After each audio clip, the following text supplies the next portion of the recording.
National Football League picks Wildcard. This is it. This is where the men are separated from the boys. Hope everybody had a safe and wonderful holiday. But I am back with the real football season where real good teams play. Well, maybe not real good teams, but good enough teams to get in the postseason, obviously. Anyways, first game is today. The Colts are getting 1 at Houston.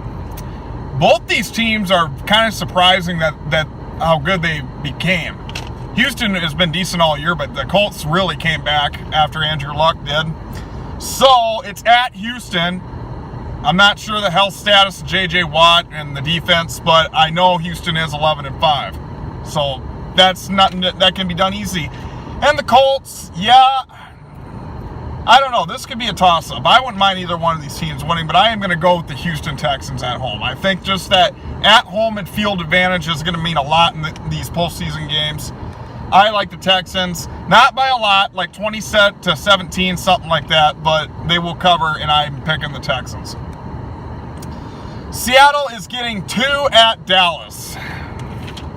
Well, I know Dallas has kind of been up and down. But I got to go with the Cowboys. I got to pick them. I really think the Cowboys have turned their season around. They started this season 2-4. They got in at 10-6. Everybody counting them out within the beginning of the year. So they have won some big games. Yeah, they had a horrible loss to the Colts, but I think they've overcome that. And I think Dallas is going to beat Seattle outright. I really do. Seattle, Russell Wilson is good, but they don't have the defense they nearly had a few years ago. So I like Dallas.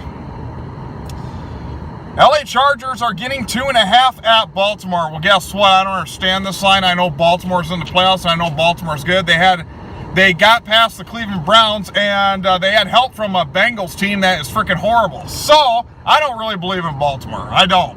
I think Lamar Jackson is good, really good, but he ain't going to do nothing this year. So I like the more experienced, the Chargers, on the road to beat the Ravens outright. Philadelphia is getting 6.5 at Chicago. I'm sorry, Philadelphia shouldn't even be in the playoffs. They don't deserve to be, but they are. They snuck in. Chicago's on a roll, 12-4. I think Chicago's going to smoke this team, honestly. I'm going to say Chicago wins decisively, 31-17. I just don't see it. I don't see how, unless Mitch Trubisky would get injured or something like that, I just don't see Philadelphia outpowering Chicago, especially at Soldier Field. That is a very tough place to play. So I got Houston, Dallas, Chargers, and the Bears advancing. Good luck to your teams regardless, and let's get the football rolling.